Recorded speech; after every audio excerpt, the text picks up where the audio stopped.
I'll tell you a little bit about it. Okay, so what is the Android Math Notebook? In my opinion, it's the future. The future is just a regular notebook, math equations written in it. It's junk. It's not good enough anymore. I think we can move on to tablets for all of our note-taking, and I think our program is going to be the way to do it. Anything else on this? Yeah, so the basic idea is you have an Android tablet instead of your notebook, like you said, and as you write, it'll actually recognize in real time what you're writing, and it makes it digital, so you can search through it, you can save it, you can post it, export it as PDF, whatever you want to do with your digital data. And the cool part about it is we also want to support a math mode where you can actually enter equations and maybe even do some operations on it. Like you write -5 below it, it'll actually subtract 5 from both sides. So we thought this would be really cool, really helpful, and a nice way to organize and store your notes for school.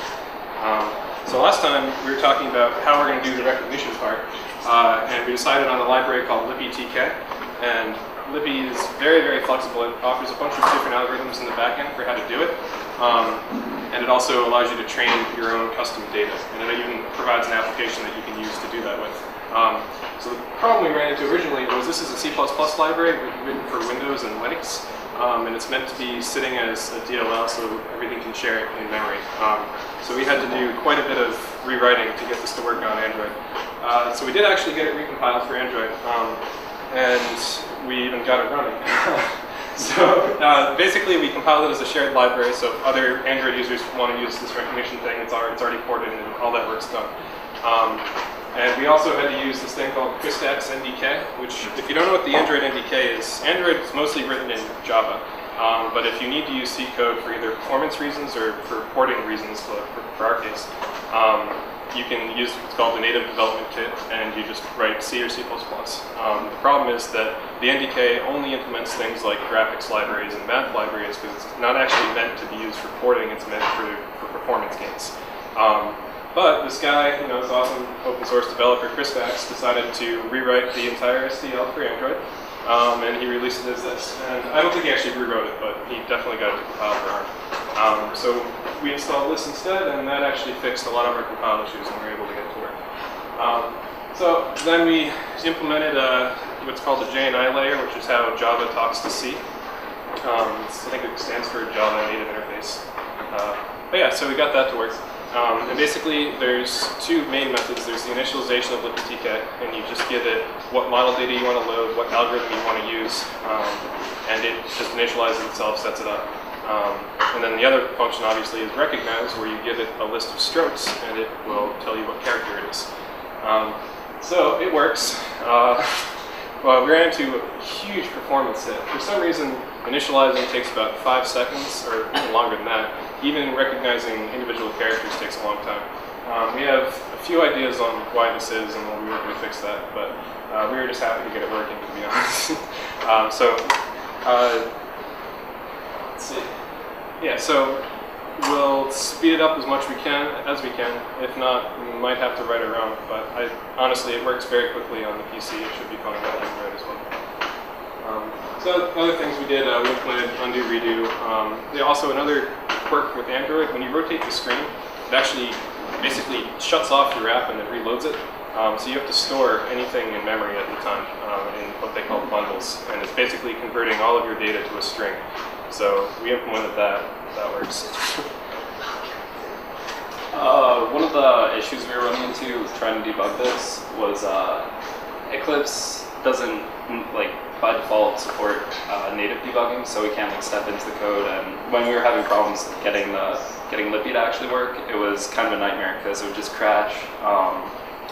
So we finally were able to get native debugging working using the Sequoia plugin. So it's an open source project, so we got to thank them for that. The other thing I'll mention while we're talking about this is we rewrote lippytk's logger class to print out to logcat, which is the Android log system. So we can actually get meaningful log data from them. Okay. So so we have a lot more to do. The main thing, like I said before, is to make this thing run faster. The other thing is we got to make our own data set right now because we're actually using lippytk's default alphanumeric data set, and we don't actually know what their input data look like. It's just a bunch of binary files. So we're actually going to make our own data set at some point and train it ourselves. ourselves. So then we also have to implement some kind of a gesture engine because a problem we ran into last time is we want to be using what's called styluses, which are these little pens for Android. But the only way you can know the difference between a stylus and a finger is a little variable in Android called the pressure. But not all phones or tablets support that variable. They're just 0 on some things. So we need multiple control schemes depending on what they have. So if we implement some kind of a gesture engine, we can make it really easy to switch back and forth between different control schemes. Then we also need a good architecture for recognizing strokes. In the demo we're going to show later, all it does is you draw a letter and it just after 1.5 seconds it just tries to recognize it. Ultimately we want it to recognize it real time as you're writing, but since it takes 5 seconds that's not really possible right now. And yeah, so then everything else is on the issue tracker. We have quite a few things on there now. Yeah, so time for the demo. So this is my phone. Alright, nice. Alright, so this is Android Net. Can't see the touch, but it's over there. So this is it initializing libptk right now, so it takes a very long time. It's loading model data right now. So all those binary files, as I mentioned before, it's loading all of those into memory. It's all the training data that it comes with.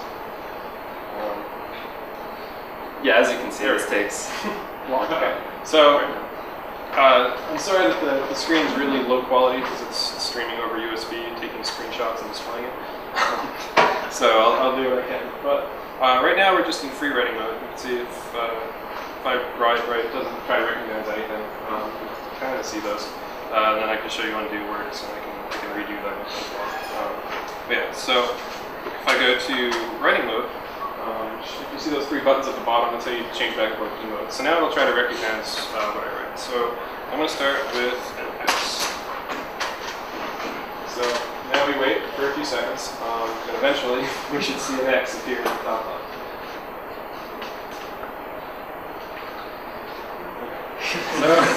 It takes a long time, but you can do anything you want. So that should work. But yeah, so ultimately we want it to replace it where you're writing. The reason why I'm writing so big in the middle of the screen is because of how we initialize Lippy. You tell it, you get what's called a screen context. So I just gave it the entire screen, but ultimately we want to just give it the bounding box of the letter you just wrote, and then it will know, the size won't matter then. But right now if I draw a very small beat, it won't find it at all.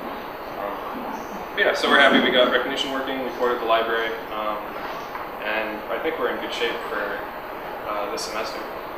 We should be able to get, hopefully we'll be able to get the speed up and running by the end of the semester, and then we'll have what we aim to get. And we'll keep working on it over the summer as well. So are there any questions?